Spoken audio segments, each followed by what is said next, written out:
Aí agora a gente vai entrar um pouco na parte da criação, né? Como, como se dá. Eu quero iniciar na criação de meliponicultura. Como é que eu vou adquirir os enxames? De que forma eu posso adquirir os enxames, né? Existe hoje na Bahia, né, uma lei que foi uma lei, que é a Lei 13.905, de 29 de janeiro de 2018.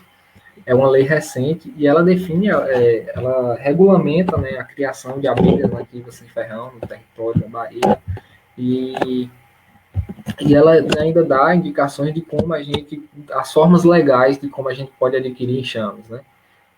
Adquirir novas colônias para iniciar ou ampliar a criação ampliar a meliponicultura, a criação de abelhas sem ferrão. A forma mais legal que a gente pode estar adquirindo enxames é por meio de comprar os enxames de meliponicultores registrados, né, de meliponários registrados. É importante que você comprar enxame, mas comprar um enxame de um meliponicultor registrado, porque você sabe da seriedade, você sabe que ele está trabalhando de forma correta, que está preservando. Porque volta e meia pode aparecer alguma pessoa vendendo enxames de abelha sem ferrão, né, porta em porta, como já aconteceu isso muitas vezes, né? Aparecer alguém vendendo abelha sem ferrão, mas aí não é um enxame de procedência, você vai olhar, às vezes não tem nenhum enxame totalmente constituído e ele só está ali querendo ganhar o seu dinheiro. Então, e às vezes não é nem regulamentado, é alguma atividade ilegal que ele está fazendo. Então é importante a gente comprar enxames de quem a gente conhece, de meliponicultores que a gente conhece e que estejam registrados, né, que tenham seus meliponários registrados. É essa forma mais legal que existe, né? Outra forma muito viável e barata, né, de adquirir novos enxames é por meio de caixas iscas, né, de recipientes iscas, que aí podem ser caixas vazias que você deixa espalhado na área de mata, próximo onde tem enxames natural, né, na natureza, e que eles vão, naquele processo de enxameação, eles vão procurar um local para nidificar e se tem um recipiente isca, que pode ser uma caixa vazia ou pode ser uma garrafa PET preparada, né, para receber esses enxames. Como eu falei, a gente vai divulgar posteriormente vídeos de como preparar essas garrafas PET para isca. E é uma forma muito viável e barata de capturar o auxílio de capturar novos enxames para você iniciar na atividade da meliponicultura ou ampliar. Né? Resgatar enxames em risco, você pode resgatar enxame da natureza desde que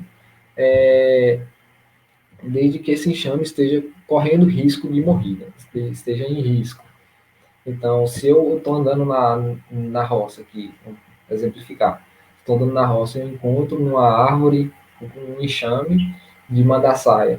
E aí eu vejo lá aquele enxame de mandaçaia, ele tá bem, a árvore tá grande, tá normal, ele não está tendo nenhum risco de cair ou de sofrer alguma supressão ou de morrer esse enxame, então eu não posso fazer a remoção do enxame da sua área de ocorrência natural.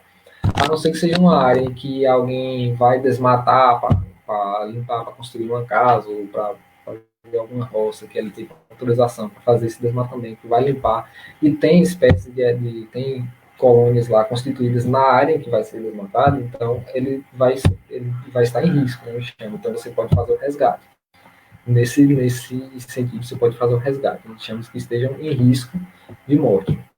Outra forma, que é muito simples também, fácil, que você pode estar novos enxames, através adquirindo novos enxames, ou então ampliando o seu meliponário através da divisão de enxames. Você pode induzir as colônias a formarem novas colônias, né, por meio da divisão de enxames. Você pode fazer com que transformar uma colônia que está forte, está bem constituídas e dividir ela em duas partes. Né? Dividir ela e transformar de uma coluna, transformar em duas. Pode passar o slide que tem. Mas, pronto. Que é a divisão de colônias, como eu falei, a indução da formação de maneira processo de divisão da colmeia.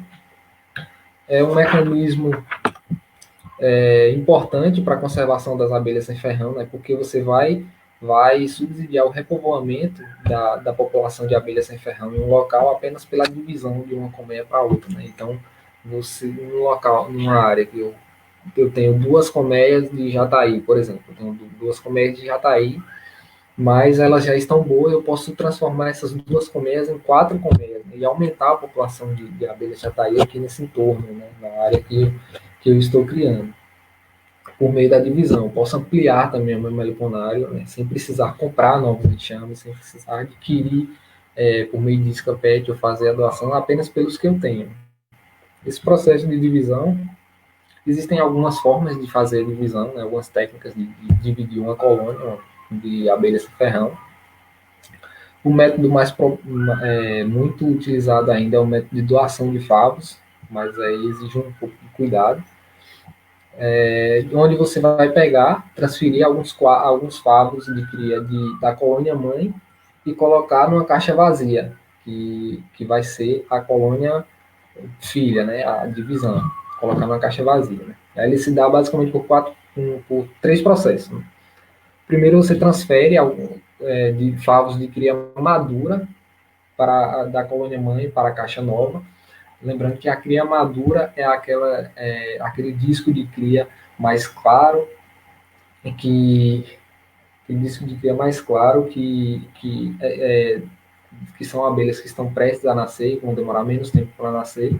Então você pode manusear esses favos sem o risco de matar as crias, por conta que elas estão sob o alimento larval, porque elas já consumiram aquele alimento larval. Então você manuseia esses discos de cria maduros. Se você for pegar o disco de cria verde para fazer a divisão, aí você pode ter 2 problemas. O primeiro é você matar todas as crias, que é um problema que pode acontecer se você não tiver cuidado, e mesmo se você não matar essas crias, elas vão demorar a nascer e a colônia filha vai demorar a se desenvolver, talvez até não se desenvolva. Então, no processo nesse método de doação de favos, é importante a gente observar os discos de cria madura para transferir da colônia mãe para a colônia vazia, que vai ser a colônia filha. Depois de transferir os discos de cria, você coloca. É interessante colocar também um pouco de cera junto com o disco de cria, né? Se não tiver cera, se a colônia mãe não tiver uma grande quantidade de cera, se você não tiver cera de abelha sem ferrão pronto para colocar os discos, né, para uma lâmina de cera pronta para colocar ali na caixa nova, para ela agilizar o processo, né? E você pode colocar também a cera de apis também, que ela vai consumir e vai agilizar ali no processo, vai ajudar elas no desenvolvimento da colônia e na proteção dos discos de cria. Aí você, depois de feita essa transferência, de ter colocado com todo cuidado os discos de cria sobre a caixa, na caixa vazia, você coloca a caixa vazia e a caixa filha no lugar que estava a caixa mãe e leva a caixa mãe para um local mais distante, né? Em torno de 10 a 20 metros de distância, para que as operárias que estão no campo, né, as operárias da caixa mãe que estão no campo, naquele momento estão no campo, elas entrem na caixa filha e já façam ali, já iniciem o trabalho que as operárias aqui deveriam estar fazendo, né, enquanto as operárias daquela colônia, daqueles discos de cria não nascem. É importante observar ainda, né, é importante observar ainda no caso se você está fazendo a divisão de uma abelha que é do grupo das trigonines, antes de você fazer a doação dos discos de cria, é importante observar se no disco de cria tem alguma célula real. Se tiver célula real no disco de cria, aí sim, você faz e transporta a célula real para a colônia nova. Por quê? Porque vai garantir que vai me garantir que vai nascer uma princesa que vai ser fecundada e que aquela divisão vai dar certo. Quando eu abro a colônia, a colmeia, e está na opção do lado e está como a do lado esquerdo, né? Está escuro os discos de cria, quer dizer que essa cria está verde. Não é o momento ideal para fazer a divisão. Porque se eu for pegar o ninho superior, essa parte de cima, para dividir e transformar em uma nova colmeia, vai demorar muito tempo para as operárias nascerem. Já aí, então, o ideal é esperar mais em torno de 10 a 20 dias para fazer, mais 10 dias ou 20 dias para fazer a revisão e voltar, e quando eu encontrar os discos da forma que está o do lado direito, a foto da direita, aí sim é o momento ideal para eu fazer a divisão. Aí eu faço a divisão porque eu sei que essas crias estão próximas a nascer, então vai aumentar rapidamente a população de operários naquela colmeia. Pode passar. Pronto. O método de doação de favos, exemplificando aqui, né, tudo aquilo que eu falei, você pega alguns favos, coloca na caixa vazia, pega a caixa vazia, coloca no lugar aonde estava a colônia mãe e leva a colônia mãe para um local mais distante, né, para os operários da colônia mãe vir para a caixa da colônia filha, que vai iniciar os trabalhos ali e ajudar no desenvolvimento da colmeia. Pode passar. Pronto. Existe um método também chamado de método de perturbação mínima, que muita gente conhece também como divisão por 1 minuto, né? Que é um método que ele é muito facilitado por conta daquela caixa que eu falei, que é a mais utilizada, a INPA, a ímpar, a caixa ímpar, né? Porque a caixa ela é dividida em módulos. Então, eu tenho a parte de baixo é o módulo do ninho, o módulo do fundo, a parte do meio é o módulo de sobreninho, ou módulo de divisão, e a parte de cima, a terceira parte, é as melgueiras, né? Que aí pode ter mais de uma, que são as melgueiras. Então, quando eu abro a caixa e eu observo que as crias estão maduras do módulo de cima, do módulo de divisão, as crias estão maduras, eu posso fazer esse processo, né? Retirar o módulo de cima, colocar sobre uma caixa vazia, né, e formar uma nova colônia. E o módulo de baixo vai ficar com a rainha, né, porque eu sei que a rainha vai estar na parte de baixo, porque a parte de cima ela é as crias que estão maduras, as crias que estão prestes a nascer, então a rainha está fazendo a postura lá embaixo, porque ela está montando, está criando novos, elas estão construindo novos discos de cria e a rainha vai estar fazendo a postura lá embaixo. Então eu vou remover a parte de cima, colocar sobre uma caixa vazia e deixar no local original e levar a colônia mãe para lá. Se tiver melgueira com mel, se quiser dividir o mel também, pode deixar a parte do mel com a colônia filha e alimentar a colônia mãe na frente, ou então se tiver 2 melgueiras cheias, pode dividir, ou se você quiser colher o mel e depois dividir só o ninho, você pode fazer isso também. Aqui está colocando em cima, mas se o sobreninho da sua caixa tiver um furo, se o sobreninho da sua caixa tiver um furo de entrada, você não precisa colocar sobre uma caixa vazia. Você já pode colocar em cima de um fundo e colocar a tampa, né? Nesse caso aqui, esse desenho, a caixa não tem, o sobreninho, o módulo de divisão, não tem um furo de entrada. Então, eu preciso colocar em cima de uma caixa vazia que tem um furo de entrada para permitir a entrada e saída das abelhas dentro da colmeia. Pode passar. O método aqui é um outro exemplo, né, de como fazer essa divisão. Nesse caso aqui, a colônia exemplificada, né, ilustrada aqui, já tem 2 melgueiras. Aí eu faço a divisão por completo. Né? Eu coloco o ninho, a mãe, o ninho mãe aqui, a caixa mãe, vai para baixo, vai para a direita, né? E aí eu coloco uma caixa vazia na esquerda. O sobreninho da caixa mãe fica sobre a caixa vazia. Eu pego uma das melgueiras cheias da caixa mãe e coloco sobre o sobreninho da caixa filha e pego a outra melgueira da caixa mãe e coloco em cima do sobreninho da caixa mãe. E aí a caixa filha fica no local da caixa mãe, né, que essa daqui, a caixa mãe, é a que está com a rainha fisiogástrica fazendo a postura, e a caixa filha é a que vai nascer a rainha. E aí eu levo a caixa mãe para um local afastado e deixo a caixa filha no local da caixa mãe para receber as campeiras. De novo, é importante a gente observar se a gente está trabalhando com abelhas do grupo Trigonina, observar se há a presença de célula real para poder fazer essa divisão. Senão, a possibilidade de não dar certo a divisão. Tá? Pode passar. Existem também o método de divisão 2 para 1, né, que pode ser feito tanto pela doação de favo ou pela divisão por perturbação mínima, a divisão rápida, como eu apresentei. Mas o interessante nesse método é que você utiliza 2 colmeias para poder formar mais uma nova. Né? Uma colônia vai doar o sobreninho ou os discos de cria e outra colônia vai doar as campeiras. Então, nesse método 2 para 1, ao invés de você colocar a caixa filha no lugar da caixa mãe e levar a caixa mãe para longe, você vai deixar a caixa mãe no mesmo local, que não vai comprometer muito a população das abelhas, porque as campeiras vão continuar entrando na caixa mãe, e você vai utilizar outra colmeia que está forte, que está com um desenvolvimento bom, para fazer a doação de campeiras. Então, uma segunda colmeia, você vai tirar ela do lugar, colocar a que você acabou de dividir no lugar dessa segunda colmeia e levar ela para longe, que essa segunda colmeia vai entrar com a doação de cria. Então, o método 2 para 1 é uma colmeia doa favos, doa quadros, discos de cria, e outra colmeia doa campeiras, né? Que é o método de divisão 2 para 1, e que funciona da mesma forma que os outros dois. Né? Com relação aos cuidados com as colônias, né? Algum cuidado que a gente tem que ter é o manejo de alimentação. Então, sempre que eu abro a colmeia, que eu já estou criando, eu abro a colmeia de abelha sem ferrão e eu vejo que está um enxame que está com a população menor, mais baixa, né, que a gente percebe em relação às outras colmeias, que está com a população baixa, que está com o desenvolvimento de discos de cria um pouco mais lento, né, está desenvolvendo aos poucos, ela está precisando de alimento, né? E muito também no período de entre-safra, no período de escassez de florada na natureza, a gente precisa alimentar para que não perder esse enxame, para que esse enxame não define e acabe morrendo. Então a gente precisa fazer essa alimentação.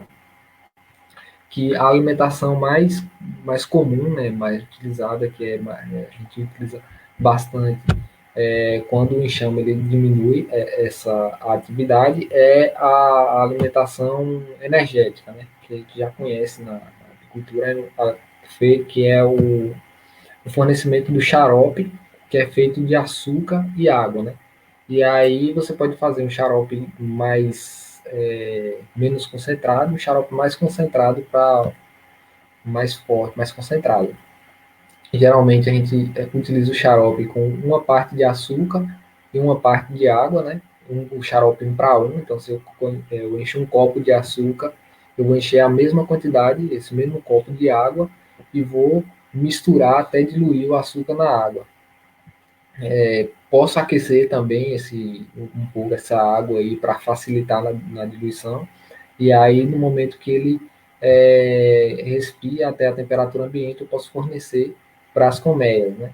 Esse xarope ele pode ser mais concentrado, para 3 partes de açúcar para 2 partes de água, que é mais comum utilizar em regiões mais úmidas, mais chuvosas, em que as abelhas não saem para trabalhar na época que está chovendo, ou então em regiões frias, né, bem mais no sul, lá, que tem temperaturas mais baixas, utiliza um xarope com uma concentração mais alta.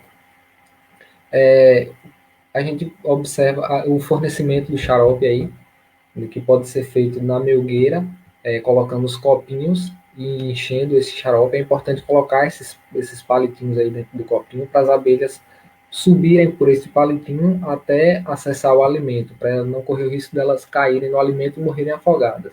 Então é importante colocar esses palitinhos dentro do copinho se você for fornecer na melgueira. Pode passar.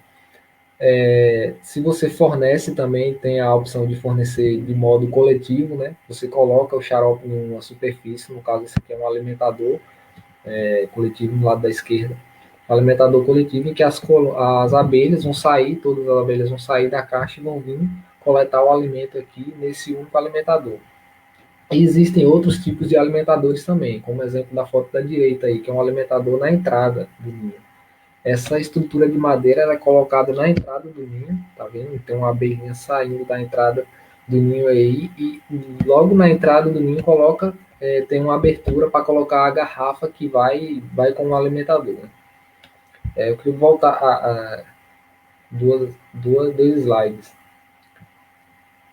Existem diferentes formas de fornecer esse alimento, né, para as abelhas. E existe outra forma também de fazer o xarope, que é o chamado xarope invertido. O meu xarope invertido, ele utiliza, coloca limão também na diluição do açúcar, no momento da diluição do açúcar. Você coloca água para aquecer, vai diluindo uma parte de açúcar e uma parte de água, vai diluindo, e coloca também um pouco de limão, de ácido cítrico na solução para misturar, porque isso vai quebrar mais as moléculas de glicose e vai facilitar a digestão das abelhas desse alimento e vai evitar também a fermentação da colmeia, que é importante. Quando a gente vai fornecer o xarope na colmeia, a gente tem que tomar cuidado com a fermentação do xarope dentro da colônia, porque se você não faz o xarope invertido, só coloca água e açúcar dentro da colmeia, ele vai fermentar lá dentro, se elas não consumirem tudo. Aí muita gente pergunta, mas de xarope que eu vou dar para as colônias, quantidade que eu coloco, que eu forneço para elas. Então, eu tenho que observar a quantidade que eu coloco, eu tenho que observar se dentro de 24 horas, de um dia para o outro, elas vão consumir rapidamente esse xarope. Porque depois ele pode começar a fermentar e pode atrair inimigos naturais ou pode causar problemas para a colmeia no futuro, mais para frente, pode causar problemas na colmeia. Então a gente tem que observar e colocar a quantidade em que elas vão conseguir consumir de um dia para o outro, né? E aí você pode estar fornecendo. E já o xarope invertido você pode armazenar na geladeira e pode depois esperar reduzir a temperatura ambiente e você fornecer para as colônias e também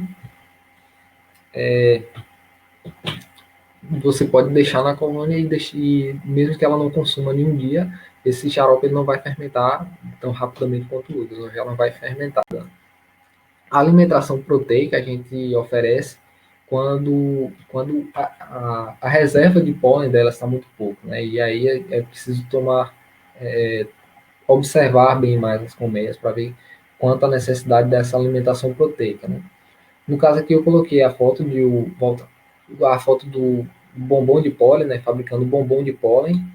Esse bombom, esse aí é para fornecimento de alimentação proteica para as meliponas, né?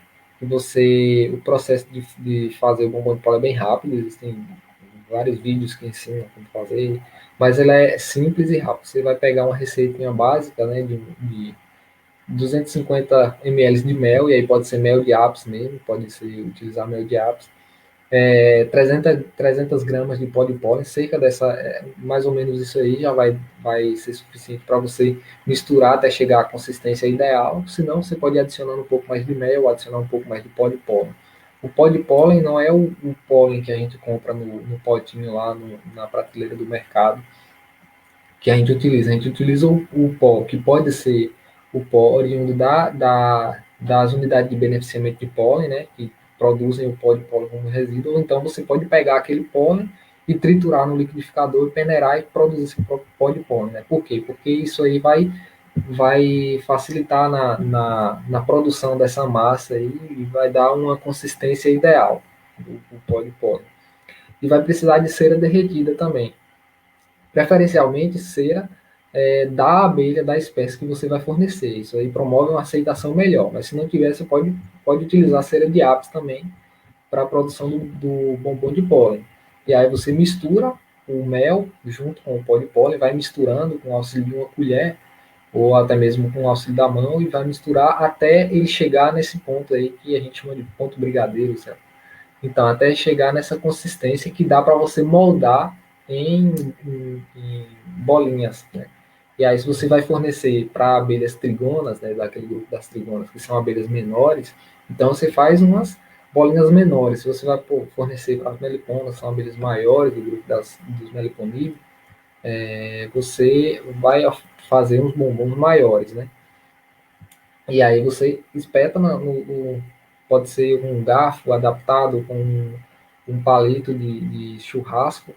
Você espeta essa massa, a mistura, a ração misturada no palito, mergulha na cera derretida e aí mergulha na água fria para poder ela solidificar mais rápido e consolidar, e mergulha de novo e mergulha na água fria para solidificar, para criar uma camada, uma proteção e fazer como se fosse um potezinho daqueles que ela já tem na colmeia, né? Que a gente chama de bombom de pólen. E aí depois a gente pode estar fornecendo para essas colmeias. A gente vai fornecer esse alimento para depois que a gente observa que elas já consumiram a reserva de pólen que elas fizeram, que elas guardaram, né, durante o período de safra, ou quando está havendo realmente a necessidade, porque esse pólen aí, se você não tiver um cuidado no momento do fornecimento, de fechar bem as frestas, e se elas não consumirem e ficar aberto ou não fechar, isso pode atrair, pode fermentar e atrair inimigos naturais para a colmeia. Existem também rações, né, que já alguns pesquisadores desenvolvem algumas rações, né, que para substituir ou fazer uma produção maior, porque tem um problema nessa alimentação proteica que ela pode sair cara, né? Você comprar pólen e para fazer esses bombons pode sair um pouquinho caro essa alimentação. E existem algumas alternativas de rações que podem ser utilizadas também na alimentação proteica das colônias, mas não vai substituir o pólen, não vai ser a mesma coisa de estar utilizando o pólen. E ainda mais o pólen da mesma espécie, né? Se quem pode utilizar. Pode passar. Aí a gente tem que ter alguns cuidados também com relação às colônias, aos inimigos naturais que ocorrem na colmeia, né?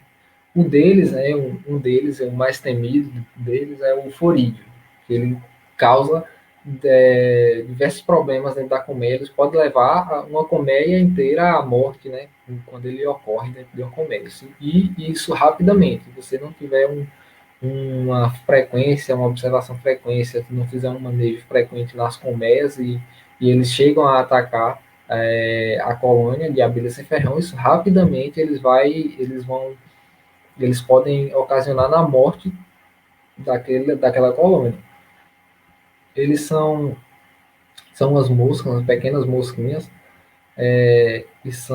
eles invadem as colônias, né? Principalmente colônias mais fracas, menos populosas, e eles depositam seus ovos onde as larvas vão nascer e vão se alimentar no mel e principalmente no pólen, né, acumulado pelas abelhas, que as abelhas vão guardar o mel e o pólen nos potes, ele vai depositar os ovos em volta da caixa, no próprio pote de pólen, e aí eles vão consumir aquele alimento e vão se reproduzir rapidamente, e daqui a pouco a população de bovinos cresce. Eles podem invadir também já os discos de cria verde, onde tem estocado a alimentação para as larvas, não tem uma grande quantidade de alimento, eles invadem também e começam a consumir o alimento que está nos discos de cria, e ele causa diversos problemas nas colônias. Pode passar. Bom, a melhor forma de evitar o florídeo nas colmeias é a prevenção, é prevenindo a melhor forma de evitar os florídeos, né? Se você tem colônias fortes, organizadas, que estão bem fechadas, se as caixinhas elas não são irregulares, são caixinhas que se encaixam bem, não deixam frestas, você toma todo esse cuidado de prevenir para manter os enxames em bom estado, em caixas em bom estado, dificilmente elas vão ser atacadas por florídeo, né? Mas existem também armadilhas que podem utilizar para captar os florídeos dentro da colmeia. E aí eu recomendo utilizar essas armadilhas se você já observa a presença de florídeos na colmeia. Se você não observa florídeos na colmeia, porque essa armadilha ela vai atrair o florídeo. Então, se você abre a colmeia e viu que está tendo florídeo lá dentro, você viu florídeo lá em quantidade, um pouco, e a colônia ainda está se defendendo e está desenvolvendo, então você coloca a armadilha dentro da colmeia para capturar esses florídeos que estão lá, que podem causar danos. Aí você coloca a armadilha. A foto da direita é o exemplo de uma armadilha que pode ser um copinho que tenha furo, um vasinho de coleta de amostras de exame, que é barato, aí você faz os furinhos. Vou mostrar mais na frente. Na foto à esquerda é uma colônia que sofreu o ataque desse florídeo. E olha como está, né? Os potes de alimento todos consumidos aqui, sem nenhuma reserva mais de mel ou de pólen, e os discos de cria aqui todos consumidos também, né? E essa colônia dificilmente ela vai se recuperar, talvez ela nem se recupere, ela está no estágio muito avançado aí de ataque de florídeo. Passa a foto. Slide. Aí, essa é o exemplo de uma armadilha de florídeo, né? Dentro do copinho, né? Está usando o copinho e um papel filme por cima. E no copinho, dentro do copinho, você coloca vinagre de maçã dentro. uma pequena quantidade de vinagre de maçã, porque o cheiro, o aroma vai atrair o forídeo para dentro dessa armadilha. E aí você faz uns furinhos pequenos, né?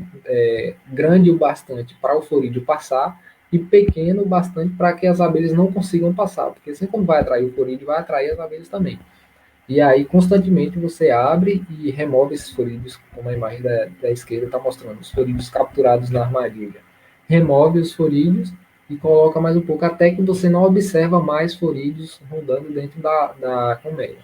E aí eu repito, é interessante utilizar essa armadilha se você está observando forídeos dentro da colmeia. Se você não observa, você está vendo que a colmeia está bem, não está tendo forídeo, não precisa colocar essa armadilha lá dentro, porque você pode acabar atraindo o forídeo que não está dentro da colmeia para dentro da colmeia. Até a distância é uma adaptação das atividades de assistência técnica e extensão rural do Bahia Produtiva, projeto do Governo do Estado da Bahia por meio da Secretaria de Desenvolvimento Rural do Estado da Bahia, executado pela CAR, Companhia de Desenvolvimento e Ação Regional, com recursos provenientes de acordo de empréstimo com o Banco Mundial.